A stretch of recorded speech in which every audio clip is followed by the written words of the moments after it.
The double-edged sword of importing Japanese RPGs is that, while you're able to experience many games that will never see worldwide release, and others months and years before their US counterparts, you'll have to deal with the trickiest aspect of importing: navigating Japanese menus.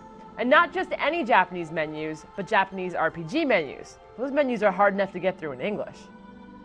While I strongly recommend that you hold out for the English-speaking versions of games that are surely going to make their way here, namely those with Final Fantasy in the title, I also understand that sometimes you just can't ignore the call to play a game the very instant that it comes out anywhere.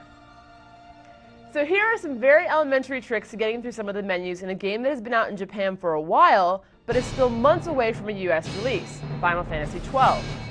They won't help you understand the game any better, but hopefully they'll give you some sense of how to play it.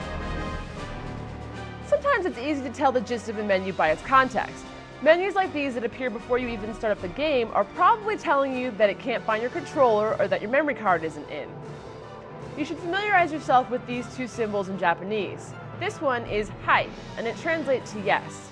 The other, ie, translates to no. Typically, selecting yes will keep you progressing through the game. This is the options menu. You'll probably do fine with all the settings at default. The first option on the list is the one to start the game. In some cases, it'll be the last option on the list, but generally it's one of those two that will keep you moving through. See, this is why it's not so great to import if you aren't fluent in the language. Games like Final Fantasy rely a lot on their powerful stories, and if you import Final Fantasy XII, you're going to miss it. One of the things that is difficult to get used to with Japanese games is that the circle button is actually the select button, and the X button is used to cancel. In Japan, the circle and cross already have specific everyday meanings. Roughly, the circle, maru, implies that something is good, while the cross, batsu, implies not good. I can pretty much guarantee that you're going to spend more than a few minutes getting confused and backing yourself out of menus, so be warned. If you're given the option to import the Asian language version of a game instead of the Japanese, then you'll often get a manual page written in English that can be pretty helpful. If not, you'll still find a fair amount of English in Japanese games. When it comes to the on-screen display, for example, HP and MP should be pretty self-explanatory. I suggest you keep your eye on those. If you're familiar with RPGs in general, you can probably guess the order of the options when you're in combat. In this case, they're attack, magic skill, and item. Sometimes figuring out where to go is an exercise in reading the map.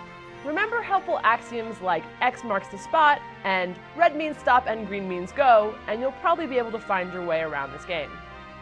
Familiarity with RPGs will help you out again when you're going through menus in the shops. The first option is going to be buy, and the second is usually going to be sell. Usually the icons next to the items will give you a good idea of what they are, but sometimes it's just more fun to guess. There are going to be some times when not being proficient in the language is going to get you into trouble. Here on the Final Fantasy XII license board, it's pretty difficult to figure out what licenses you're acquiring based on the icons. That's when a site like GameFAQs and the people over there who are dedicated to translation are really going to help you out the most. The best way to make it through menus is to simply try all of your options and use common sense. The menus you use most frequently will probably be at the top of the options list, and you can figure out other actions by deducing based on some of the pictures. It's probably going to be good for you to get through all the menus in the game just to see what everything's about, but once you're comfortable with playing, you'll likely restrict yourself to just the few that you understand. There's really a lot to playing import games, especially imported RPGs when you're not proficient in the language. The neat thing is that the more you play through, the more familiar the language and the gameplay mechanics will be, making each time you play an import game a little bit easier than the last.